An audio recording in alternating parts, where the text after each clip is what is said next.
गणेशाय नमः। श्री सरस्वत्यै नमः। श्रीमते रामानुजाय नमः। नारायणं नमस्कृत्य नरं चैव नरोत्तमं देवीं सरस्वतीं व्यासं ततो जयमुदीरयेत्। लक्ष्मीनाथ समारंभां नाथयामुनिमध्यमाम् अस्मदाचार्यपर्यन्तां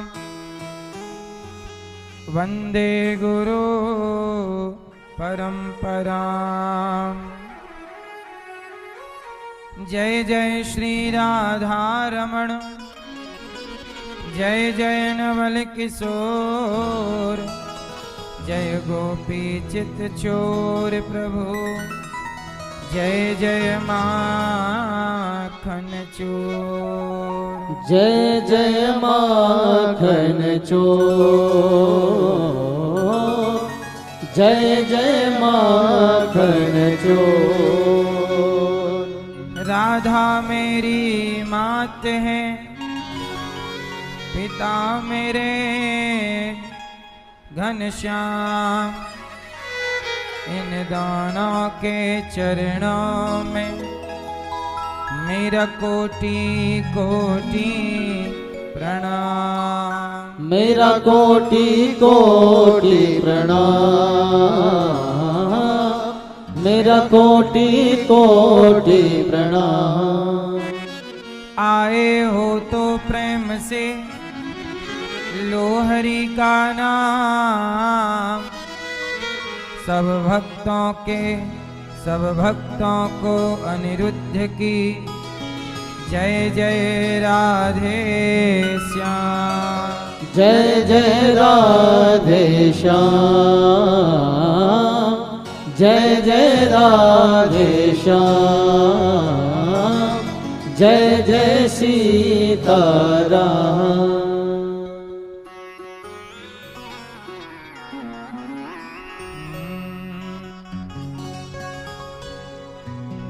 भगवान ने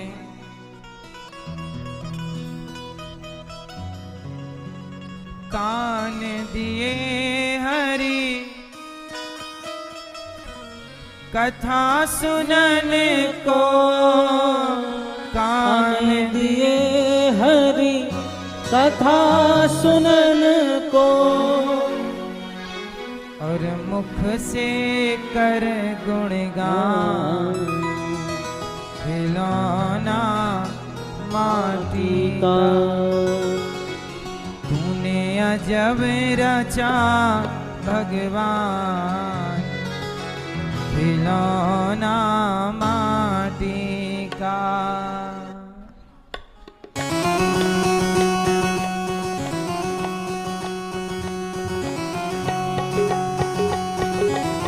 जय हो।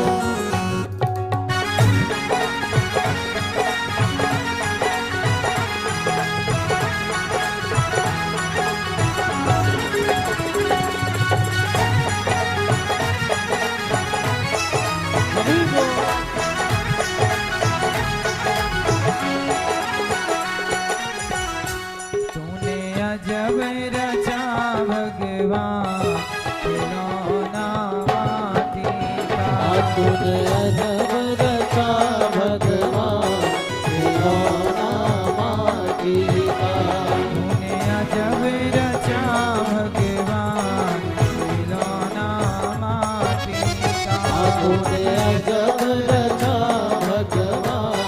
खिलौना माटी का।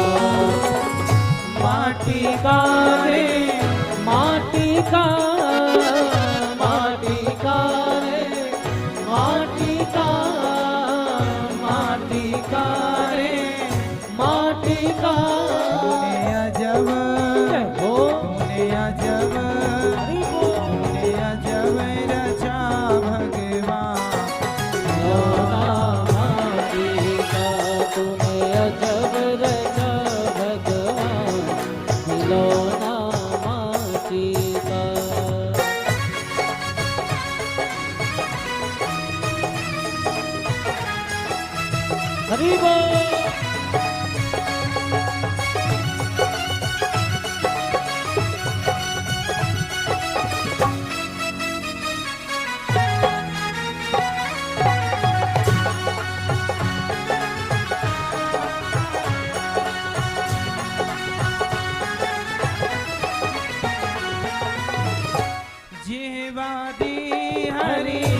भजन करन को देवादी हरि भजन करन को देवादी हरि भजन करन को देवादी हरि भजन करन को।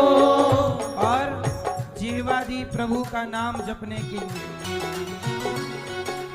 आँखों से पहचान खिलौना माटी का और आँखों से पहचान खिलौना माटी का तूने अजब रचा भगवान खिलौना माटी का तूने अजब रचा भगवान खिलौना माटी का। इसलिए जीवा काय के लिए दी है। सब लोग मेरे संगा श्रीमन्नारायण श्रीमन्नारायण श्रीमन्नारायण नारायण नारायण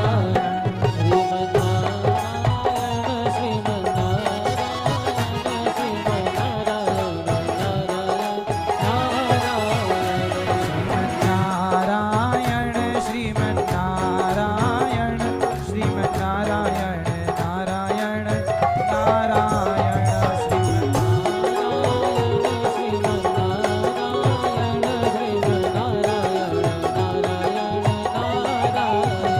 सीताराम सीताराम सीताराम सीताराम सीताराम सीताराम सीताराम सीताराम सीताराम सीताराम राधे श्याम राधे श्याम राधे श्याम राधे श्याम राधे श्याम राधे श्याम राधे श्याम राधे श्याम राधे श्याम राधे श्याम तूने अजब रचा भगवान खिलौना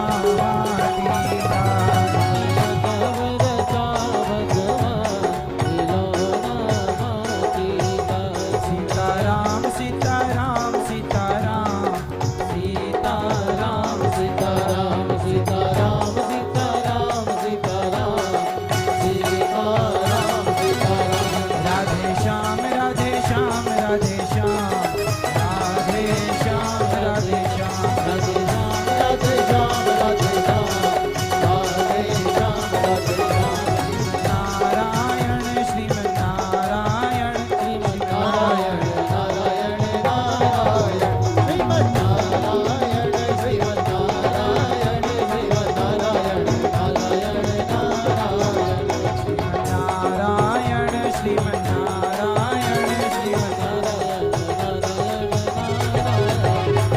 नारायण श्रीमन्नारायण श्रीमन्नारायण नारायण श्रीमन्नारायण सब लोग मेरे संगा सीताराम सीताराम सीताराम सीताराम सीताराम सीताराम सीताराम सीताराम सीताराम सीताराम राधे श्याम राधे श्याम राधे श्याम राधे श्याम राधे श्याम राधे श्याम राधे श्याम राधे श्याम राधे श्याम राधे श्याम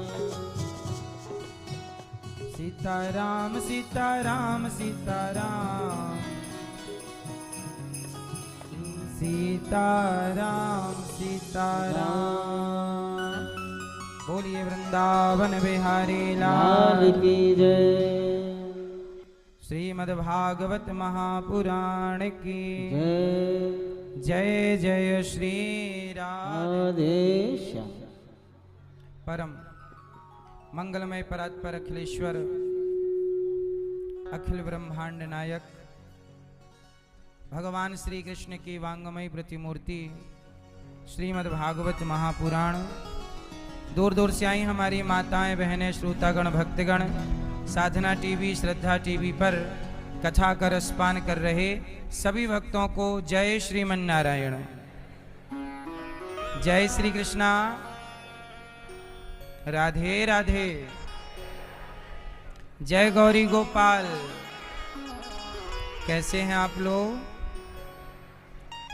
आप सबको पुरुषोत्तम पूर्णिमा की बहुत बहुत शुभकामनाएं। पुरुषोत्तम मास की पूर्णिमा आज भी है और कल भी है, तो आप सबको पुरुषोत्तम माह की शुभकामनाएं और पूर्णिमा, पुरुषोत्तम पूर्णिमा।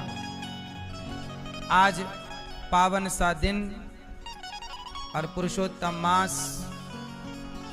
इस पावन सी कथा में हमारी मैया कथा का रसपान करा रही हैं और सबको कथा सुनने का मौका श्रीमती धनुबेन पटेल जी के द्वारा, मैया के द्वारा सबको कथा की गंगा में डुबकी लगाने का अवसर मिल रहा है।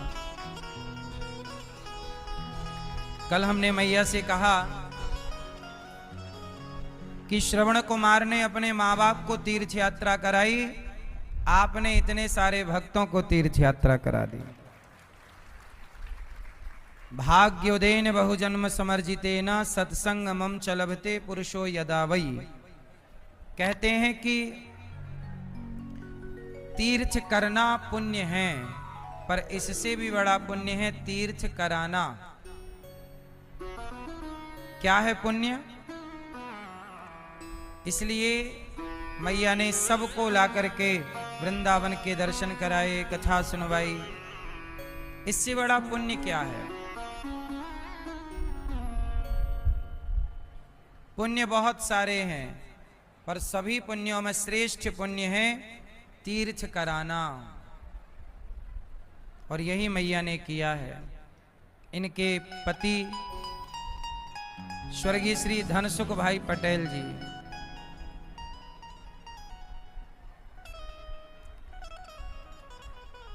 आपके पति मैया के जहां पर ये थे वहां पर आग लग गई थी। मैया सो रही थी तो मैया को इनके पति ने बाहर निकाला कि तुम बाहर चलो, आग लग गई है।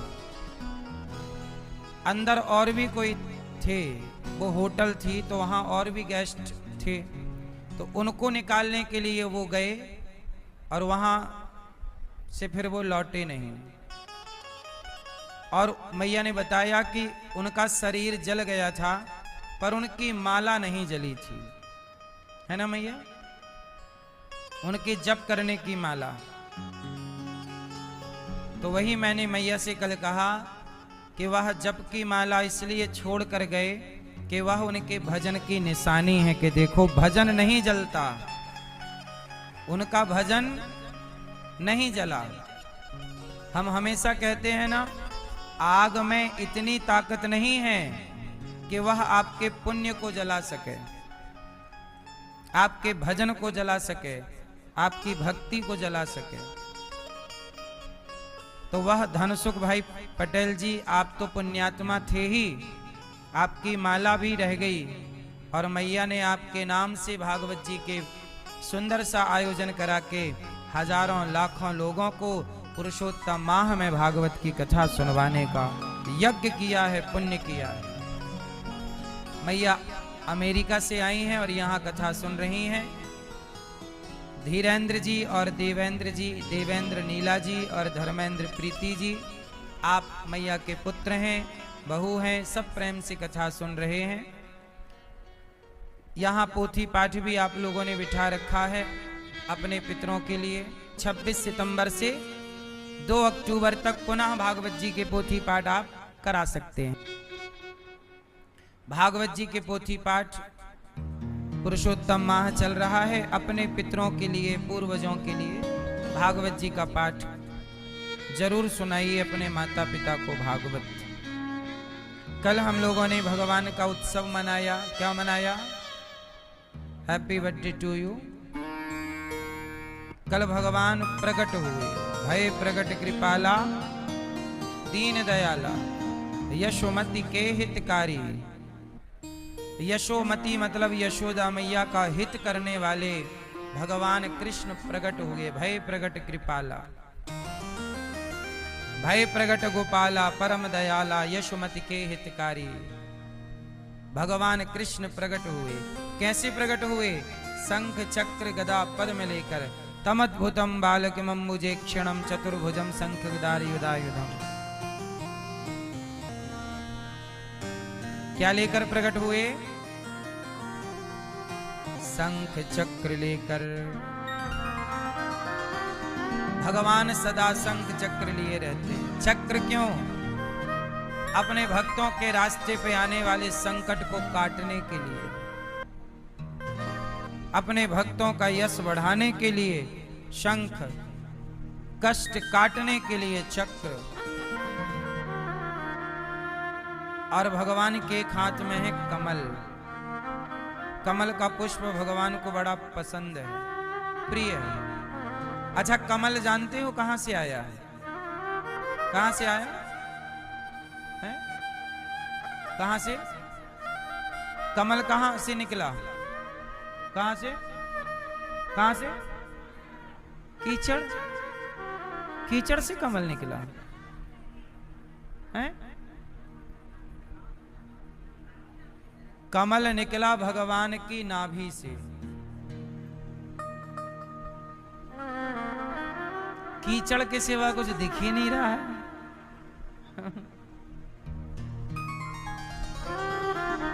कमल कहां से निकला? भगवान नारायण की नाभि से कमल। फिर कमल में ब्रह्मा जी प्रकट हुए। कमल, कमल क्या है? ब्रह्मा जी का बनाया नहीं है कमल। ब्रह्मा जी की बनाई सृष्टि में कमल नहीं आता, इसलिए भगवान की सुंदरता की उपमा कमल से दी जाती है ना? नव कंज लोचन कंज मुख कर पद कंज। भगवान के सुंदर से नेत्रों को कमल की पंखुड़ी की तरह कटीले नेत्र हैं। नव कंज लोचन। भगवान कमल हाथ में लिए रहते हैं भगवान नारायण। क्यों? कमल से हमें, आपने कमल से कुछ सीखा कि नहीं? क्यों? आपने कमल से क्या सीखा? कमल देखा आपने? पुष्प, क्या सीखने को मिला उससे?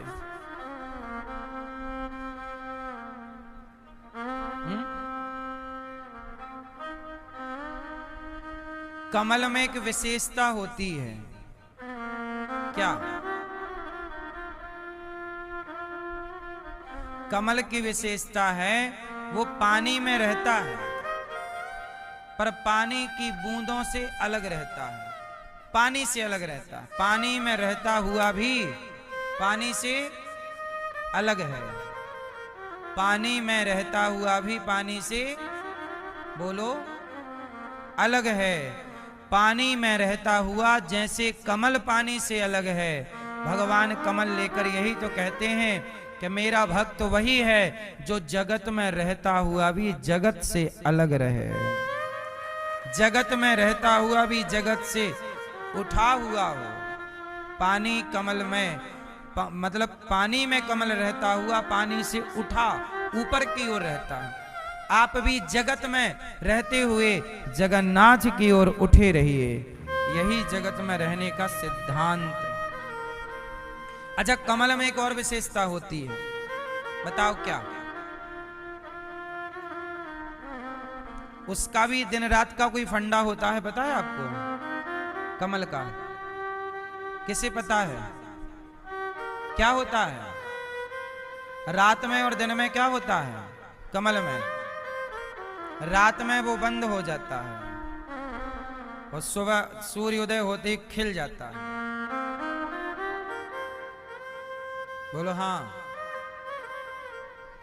रात होते ही उसका मुंह बंद हो जाता है, पंखुड़ियां उसकी, और सवेरे सूर्य की किरण पड़ती खिल जाता है। वाह, क्या मैसेज है बताओ? क्या सीखा इससे आपने?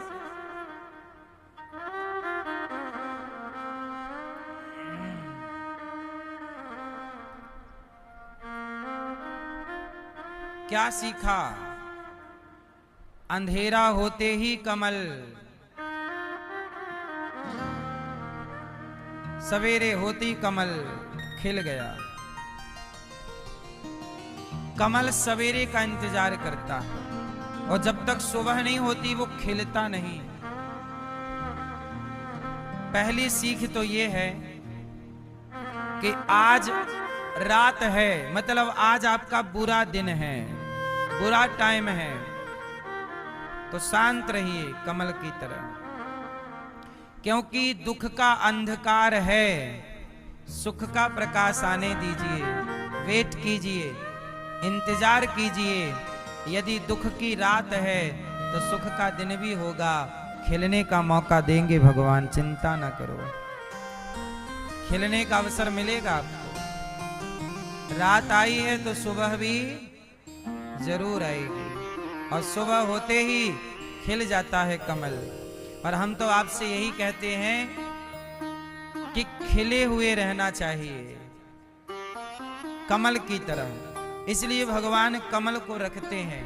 कमल पहला ब्रह्मा जी की सृष्टि नहीं है, भगवान से प्रकट हुआ। दूसरा, कमल पानी में रहते हुए भी पानी से अलग हैं। तीसरा, रात को बंद दिन में खुला हुआ। ये जीवन में मैसेज है कि हम भी जीवन में दुख आए, परेशानी आए तो शिकायत किसी से ना करके चुप। रात आती है तो कमल किसी से शिकायत नहीं करता, अपने को बंद कर लेता है, उसे पता है रात आ गई, बंद हो जाओ। ऐसे ही जब दुख के दिन आए तो रहीमन चुप हो बैठिए, देख दिनन के फेर। रहीमन चुप हो बैठिए, जब समय अच्छा ना हो तो चुप बैठ जाना चाहिए। समय विपरीत हो, कल खिलने का मौका मिलेगा, खिल लेना। तो जीवन में खिले हुए होना चाहिए कमल की तरह। भगवान कृष्ण प्रकट हुए कहाँ? मथुरा में आए गोकुल, गोकुल से भगवान दिव्य लीला करते हुए वृंदावन आए, और वृंदावन से भगवान मथुरा गए कंस को मार करके, और आगे की लीला किए। सुखदेव जी, परीक्षित जी ने कहा कि जरा प्रभु की लीला का विस्तार कीजिए, तब विस्तार करते हैं, सुनो। भगवान श्री कृष्ण जब प्रकट हुए तो वृंदावन मथुरा से वसुदेव जी सिर पे रखकर गोकुल पहुंचाए, और यशोदा ने कन्या को जन्म दिया था। श्री कृष्ण को रखा और कन्या को वसुदेव जी ने टोकनी पे लिटाया और ले गए। और जब कन्या रोई तो कन्या को देखकर कंस को लगा देवकी का 8वां बच्चा आ गया। जब जाके देखा तो वो लड़की। कंस बोला, आकाशवाणी ने तो कहा था कि देवकी का 8वां गर्भ तेरा काल होगा, तो शायद 8वें गर्भ में लड़की है। तो कंस ने कहा खतरा तो दोनों से है, लड़का हो या लड़की। तो मार डालने के लिए पत्थर पर पटक दिया, और जब पटका तो वह कन्या हाथ से छूटकर कंस के आकाश में चली गई, और आकाशवाणी करती हुई बोली, कंस तू मुझे क्या मारेगा, तुझे मारने वाला प्रकट हो चुका है। अब कंस घबरा गया कि भाई कहां से प्रकट हो जाएगा, क्या देवता भी झूठ बोलने लग गए? देवताओं ने तो कहा था आकाशवाणी में देवकी का 8वां गर्भकाल, और 8वीं तो ये लड़की है, और ये आकाश में गई। यही कन्या विंध्यवासिनी कहलाई, विंध्याचल पर्वत पर जाकर रही, और विंध्यवासिनी मैया के नाम से दुनिया जानती है। तो ये मैया कहाँ विराजी? विंध्याचल, विंध्यवासिनी मैया। ये यशोदा की पुत्री है। तो जो दुर्गा है, देवी है, ये यशोदा की पुत्री है। इन्हें 9 नाम से जाना जाता है। प्रथमम शैलपुत्री च, द्वितीयम ब्रह्मचारिणी, तृतीयम चंद्रघंटेति, कूष्मांडेति, चतुर्थकम। तो ये नवरात्रि जो है, ये देवी जो है, ये यशोदा जी की पुत्री है, भगवान श्री कृष्ण की बहन। तो दुर्गा भगवान कृष्ण की क्या लगी? बहन। तो देवी भगवान की क्या लगी? बहन, क्योंकि ये यशोदा की कन्या है। फिर कंस ने बड़ा पश्चाताप किया कि राम राम, मैंने देवताओं के कहने से बेकार ही अपनी बहन को जेल में डाला। अब जेल से मुक्त कर दिया कंस ने। वसुदेव देवकी की बेड़ियां कटवाई, कहा बहन क्षमा करना, वो हमें मारने वाला तो कहीं प्रकट हो गया, हमने बेकार ही आपको बड़ा कष्ट दिया। तो जेल से मुक्त कर दिया कंस ने। किसको? देवकी वसुदेव को। अच्छा, इसमें एक नारद जी की भी एंट्री है। जब देवकी माँ का पहला बच्चा हुआ तो कंस ने उसे लौटा दिया था, बोले हमें पहले से खतरा नहीं है, हमें खतरा 8वें से है। तो जब लौटाया तो नारद जी बोले, यहां ए कंस सुनो, क्या कर रहे हो? बोले देवकी का कोई भी बालक 8वां हो सकता है, 5 उंगली है, यहां से गिनो तो ये 5वीं और यहां से गिनो तो ये 5वीं, कौन सा 8वां हो जाए पता नहीं। अच्छा, नारद जी के कहने से कंस ने देवकी के पुत्र को बुलवाया और फिर मारा, जबकि कंस ने पहले पुत्र को छोड़ दिया था तो दूसरे को भी छोड़ता, तीसरे को भी छोड़ता, पर नारद जी के कहने से उसने मार डाला। अब सवाल ये खड़ा हुआ कि नारद जी ने क्यों कहा? भाई किसी की जान बच रही है तो आप क्यों घुस रहे हैं बीच में? तो बताओ, नारद जी ने सही किया कि गलत? क्या किया नारद जी ने? नारद जी ने कहा कि देवकी का कोई भी बच्चा 8वां हो सकता है, तो कंस ने बुलाया, बच्चे को मार डाला। तो नारद जी ने सही किया कि गलत? बोलो जोर से, जोर से, सही कि गलत? सही। कैसे सही है? हैं? हाँ, नारद जी ने सही तो किया, पर सही का कारण भी आपको पता होना चाहिए। वो कारण ये है कि सबसे ज्यादा पाप लगता है बच्चों को मारने में। चोरी किया तो पाप बढ़ा 1%, 2%, दारू पिया, मांस खाया, पाप बढ़ा 10%, 15%, पर आपने किसी बच्चे की हत्या कर दी तो सीधा 90। ग्राफ कहां चला जाएगा? किसी बाल हत्या कहते हैं इसे। कौन सी हत्या कहते हैं? आप किसी बच्चे को मार डालिए तो वो सीधा 90 पे जाएगा ग्राफ आपका, पाप का सीधा 90 नंबर मिलेंगे पाप के। तो नारद जी ने सोचा कि कंस का पाप जल्दी पाप का घड़ा भरना है, तो पाप का घड़ा भरने के लिए क्या चाहिए? और पाप। तो पाप क्या होगा? देवकी के पुत्रों को ये मारता रहेगा। इसलिए नारद जी ने कहा कि कोई भी 8वां हो सकता है, तो 6 को निपटा दिया कंस ने। 6 पुत्रों को मार डाला देवकी मां के। अब देवकी मां के 6 पुत्र मारे गए, कंस का भर गया पाप का घड़ा। अच्छा, 2 बच्चे नहीं मार पाया। किस किस को नहीं मार पाया? 7वें गर्भ में लक्ष्मण जी आ गए बलराम बनकर, तो वह भगवान माता देवकी के गर्भ से रोहिणी के गर्भ में ट्रांसफर कर दिया। रोहिणी भी वसुदेव जी की पत्नी है, पर रहती नंद बाबा के पास थी, क्योंकि जब कंस ने वसुदेव को बंदी बना लिया तो वसुदेव जी की जो अन्य पत्नियां थीं, नंद बाबा की वसुदेव जी से बड़ी दोस्ती थी, तो वसुदेव जी ने अपनी पत्नियों को और अपने राज्य को नंद बाबा के भरोसे छोड़ दिया था कि आप मित्र हैं मेरे, आप मेरे परिवार की रक्षा कीजिएगा। तो यशोदा के साथ माता रोहिणी भी रहा करती थी। तो जब देवकी मां का 7वां गर्भ भगवान ने निकाला, और निकाल के कैसे निकाला? देवकी के गर्भ से निकाला और रोहिणी मां के गर्भ में ट्रांसफर किया, तो वो 7वां गर्भ था, वही कहलाए बलराम जी। तो ये गर्भ से निकालने का प्रोसेस कोई आज का नहीं है, 5,500 साल पुरानी प्रक्रिया है। आज भी विज्ञान एक स्त्री के गर्भ को निकालकर दूसरे स्त्री के गर्भ में ट्रांसफर कर देता है। आधा बच्चा आपके पेट में तैयार होगा, आधा फिर उसके।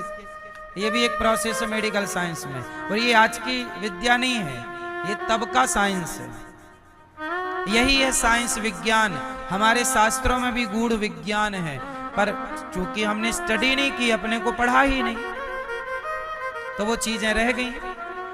फिर तो 7, अच्छा, कंस को पता लगा कि देवकी का 7वां गर्भ नष्ट हो गया। नष्ट हो गया मतलब गिर गया, गर्भपात हो गया। तो 8वें रूप में जब भगवान कृष्ण आए तो अदला बदली हो गई, वहां चले गए, कन्या आ गई, कंस हो गया कंफ्यूज। अच्छा, कंस ने कितने बेटे मारे माता देवकी के? टोटल मार दिए। अच्छा ये बताओ, ये मरे हुए पुत्र मर ही गए के बाद में जीवित हुए? बोलो हैं? मर ही गए कि जीवित हुए?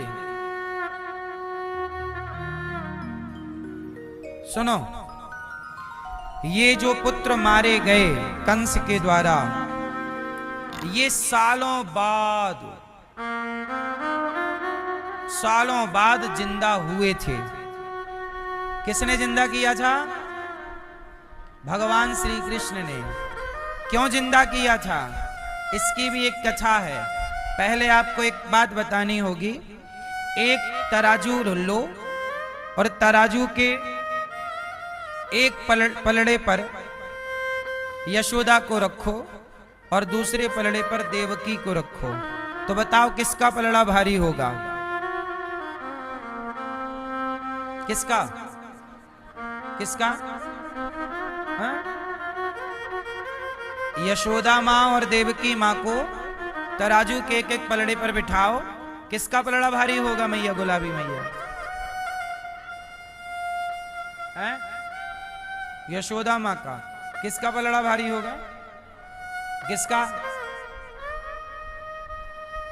जल्दी बताओ, किसका? यशोदा का। क्यों? देवकी माँ का पलड़ा कभी भारी हुआ ही नहीं। क्यों? इस क्यों का उत्तर सुनिए। ये क्यों उन्हीं 6 पुत्रों से जुड़ा हुआ है। क्यों? इस क्यों का उत्तर तब मिल जाएगा जब आप ये समझ जाएंगे कि जब भगवान कृष्ण बड़े हुए और यशोदा माँ को, नंद बाबा को वृंदावन में छोड़कर जब भगवान मथुरा गए और कंस को मारा, और जब कंस को मार के भगवान द्वारिका गए। कहां गए? और जब यशोदा देवकी मैया द्वारिका गई तो देवकी माता ने कन्हैया के बारे में सुना। अच्छा, देवकी माँ को पहले ये नहीं पता था कि मेरा बेटा भगवान है। देवकी माँ को ये पता नहीं था कि कृष्ण भगवान है। कृष्ण भगवान है, ये बात कब से पता लगी लोगों को? पता है आपको? कृष्ण भगवान है, ये बात कब से पता लगी लोगों को? ये बात तब से पता लगी जब भगवान श्री कृष्ण पढ़ने के लिए उज्जैन गए और उज्जैन में एक घटना घटी। और वो घटना ये थी कि गुरु सांदीपनी जी के यहाँ भगवान 64 दिन रहे, 64 डेज। जब वहां से पढ़ाई पूरी हो गई भगवान की और भगवान वापस मथुरा आने लगे, तो पहले के जमाने में नियम था कि जब आपकी पढ़ाई पूरी हो जाती थी तो आप गुरुजी से कहा करते थे कि गुरुजी दक्षिणा में क्या लेंगे। तो भगवान कृष्ण भी सांदीपनी जी के पास गए, गुरुजी पढ़ाई पूरी हो गई, क्या लेंगे दक्षिणा में? तो सांदीपनी जी ने कहा कि कन्हैया, मुझे तो कुछ नहीं चाहिए, तुम जैसा शिष्य मिला प्रभु। अच्छा, सांदीपनी जी जान गए कि ये भगवान है। मैं तो कृतार्थ हूं आपके दर्शन से, आप तो भगवान हैं, लेकिन आपने मुझे अपना गुरु होने का सौभाग्य दिया। लेकिन आप अपनी गुरु माता से पूछ लो, उन्हें कुछ चाहिए। तो सांदीपनी जी की पत्नी, मतलब भगवान कृष्ण की गुरु माँ, तो गुरु माँ के पास गए। माँ, गुरु जी ने कहा है कि आप से पूछ लूं कि गुरु दक्षिणा में क्या चाहिए। तो सांदीपनी जी की पत्नी बोली कि कन्हैया, जब से तुम आए हो ना, तो ऐसा लगा कि मानो मेरा बेटा मिल गया। तुम्हें देखकर, तुम्हें पाकर ऐसा लगा कि मानो मेरा बेटा मिल गया। तो भगवान ने कहा कि माँ, आपका बेटा कहाँ चला गया? तब माँ ने बताया कि बेटा, एक दिन वो छिप्रा में स्नान करने गया और उसे मगर ने ग्रहण कर लिया, मगर खा गया। उसकी मृत्यु हो गई। छिप्रा में नहा रहा था तो उसे मगर खा गया, मगरमच्छ खा गया। तो मुझे बेटे का बड़ा दुख है कि पुत्र नहीं है, पर जब से तुम्हें देखा है कन्हैया, तब से तुम्हें ऐसा लगा देख करके मेरा बेटा मानो लौट आया है। तो तुम मुझे देना चाहते हो गुरु दक्षिणा, तो यही दो कि सदा सदा के लिए अब तुम इसी उज्जैन में मेरे पुत्र बन करके रह जाओ।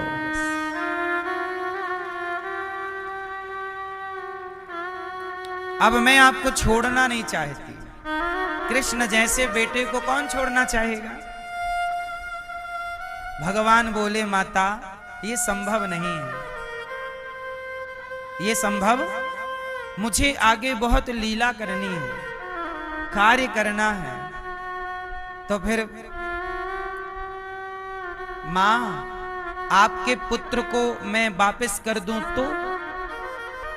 गुरु मां ने कहा कि बेटा वो मर चुका है, उसका तो शरीर भी सालों पहले, 10 साल पहले की घटना है ये। अब तो अवशेष भी नहीं है कुछ, जिंदा तो हो ही नहीं सकता। भगवान बोले कि मां मेरे लिए कुछ भी असंभव नहीं। अच्छा, तब भगवान कृष्ण उज्जैन से सीधा यमपुरी गए। मां रुको, मैं आपका बेटा लाता हूं। मां को लगा कि ठीक है ऐसे।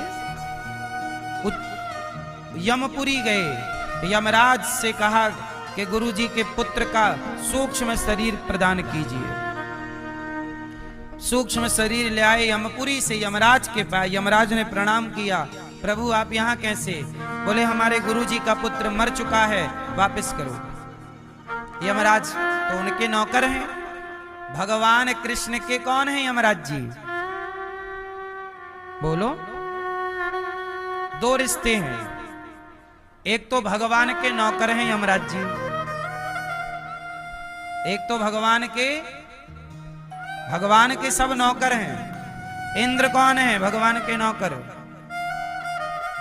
भाई जितने भी जो है सब ना नौकरी कर रहे हैं, यहां तक कि भगवान के नौकर सब नौकरी कर रहे हैं।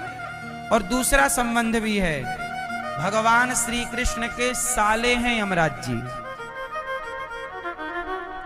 यमराज जी की बहन का नाम है यमुना, और यमुना भगवान कृष्ण की पत्नी है।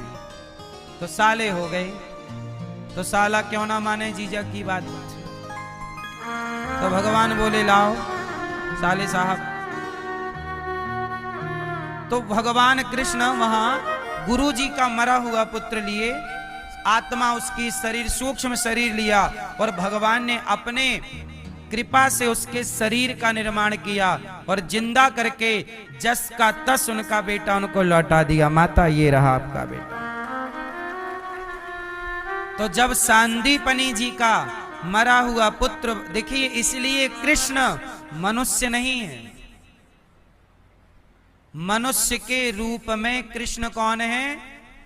क्योंकि ये काम किसी इंसान का नहीं है। तो भगवान ने उनके पुत्र को, सांदीपनी जी को लौटाया। मां प्रसन्न हो गई, खूब खूब आशीर्वाद दिया। जब ये बात माता देवकी ने सुनी कि अरे मेरा कन्हैया तो भगवान है, तो फिर माता ने अपने पुत्र के भगवान होने का फायदा लिया। मां ने कहा कन्हैया यहाँ आओ, सुना है तुम भगवान हो? हाँ हाँ, तो मैं ये आज्ञा करो।